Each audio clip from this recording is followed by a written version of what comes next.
Title: Forced by indebted father, poor girl had to marry a rich old man, unexpected he's a handsome CEO.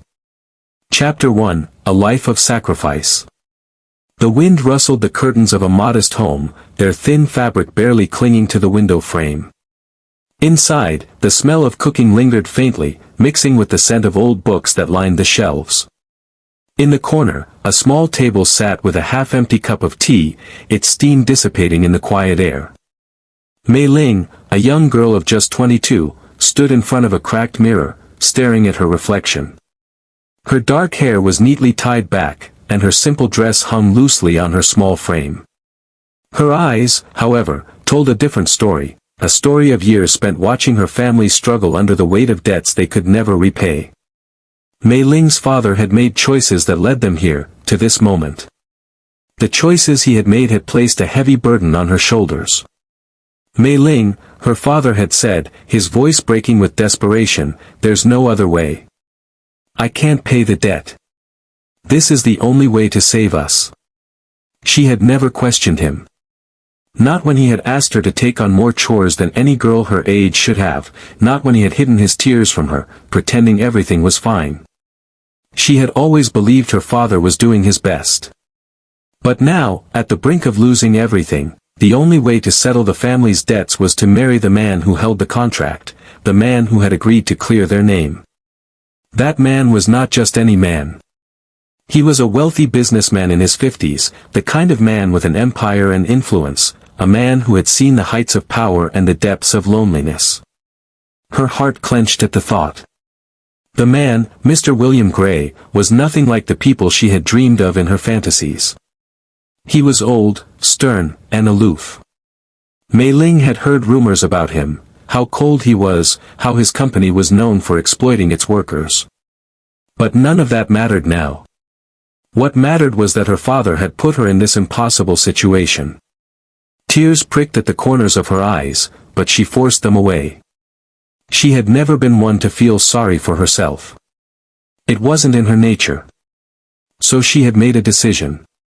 She would do this, for her father, for her family. She would marry Mr. Gray and somehow find a way to navigate this strange, unsettling life that was being thrust upon her. Chapter 2, The First Meeting. The day of the meeting arrived, and Mei Ling's hands trembled as she clutched the small bouquet of flowers her mother had picked from their garden.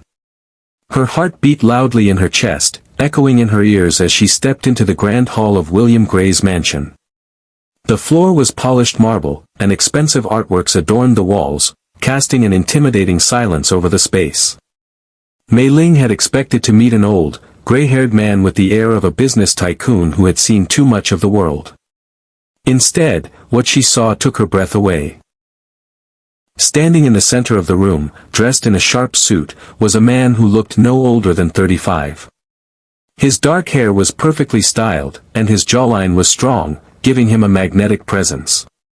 His eyes, though, were the most striking, deep, knowing, and almost as though they could see right through her. Mei Ling, his voice was smooth, warm, and filled with a surprising kindness. "It's a pleasure to finally meet you." She blinked in disbelief. This was the man who had been behind all of her family's troubles. This was William Gray. The cold-hearted businessman whose name had become synonymous with power and ruthlessness. Before she could gather her thoughts, he stepped forward and extended his hand. "I'm sorry about your father's situation. I never wanted it to come to this," he said with genuine empathy, his expression softening. Mei Ling hesitated for a moment before taking his hand. His grip was firm, yet reassuring. Chapter 3, A Change in Perception. As days turned into weeks, Mei Ling found herself spending more time in William Gray's company, albeit reluctantly. Despite the initial shock of his appearance, she couldn't deny that there was something different about him. At work, he was every bit the CEO, a calculated and ambitious leader who made decisions with precision. But when they were alone, something about his demeanor shifted. He showed kindness, asking how she was settling into the new life, offering her a space to breathe, and always giving her room to speak her mind. She had expected the worst, an aloof, demanding man, but William had shown her nothing but respect.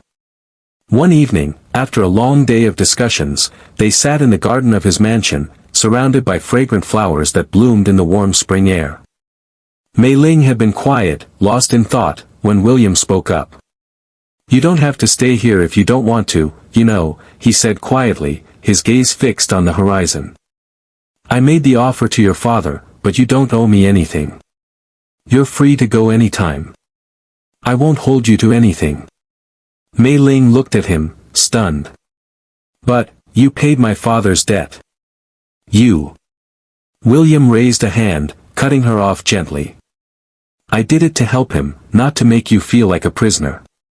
You deserve to live your life as you see fit, not be bound by obligations." Her heart swelled with gratitude, but a weight still hung on her shoulders. Could she really leave him now? Was she simply a pawn in this game? As the days passed, Mei Ling began to see William in a different light, not just as a man of wealth and power, but as someone capable of great depth. She saw the pain behind his eyes, the weariness of a man who had sacrificed everything to build his empire. She saw that the cold, ruthless businessman was merely a mask for the loneliness that had defined his existence. Chapter 4, The Turning Point. One afternoon, the company held a charity event. William asked Mei Ling to accompany him, and though she was still unsure of their arrangement, she agreed. At the event, surrounded by philanthropists and celebrities, Mei Ling noticed a shift in the way people looked at William. They didn't see him as the man who had saved her family, they saw him as a powerful figure, a king in his own right. Yet, when they were alone, he was still the man who showed compassion to everyone he met, always with a genuine smile or a kind word. As the evening came to a close, William turned to Mei Ling. "I've come to realize something important in all this. You never asked for any of this. You didn't choose this life. You chose to stay because of your father. That takes courage." Mei Ling looked up at him, surprised. "But you've shown me so much more than I ever expected. You've given me a chance at something better." William smiled faintly. Sometimes, the greatest gift we can give someone is the freedom to choose their own path. Chapter 5, The Unexpected Decision. It had been months since Mei Ling's life had been turned upside down. In that time, she had come to understand something fundamental about herself. She was no longer the girl who had been forced into a marriage for the sake of her family. She was a woman who had found her own voice, her own strength. One evening, she found herself standing in front of William, her heart pounding. "I don't want to be a burden to you anymore," she said, her voice steady but filled with emotion. "I want to stand beside you, not because of obligation, but because I believe in you."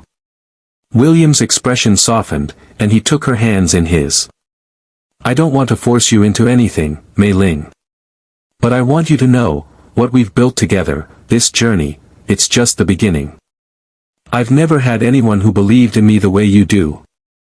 In that moment, Mei Ling realized that love wasn't about being forced into something, it was about the connection they had built, the trust they had developed. Epilogue, A New Beginning. A year later, Mei Ling and William stood together, hand in hand, on the balcony of their home. The sun was setting, casting a warm glow over the city below. They had built something together, something real, something rooted in respect, kindness, and love. Mei Ling had come to realize that life had a way of surprising you when you least expected it. What she had thought was a forced marriage had turned into a partnership based on mutual respect and understanding. And as they stood there, facing the horizon, Mei Ling knew that whatever challenges lay ahead, they would face them together. For in the end, love had found its way, not through obligation, but through compassion, selflessness, and the power of two people willing to build something beautiful from the most unlikely of circumstances.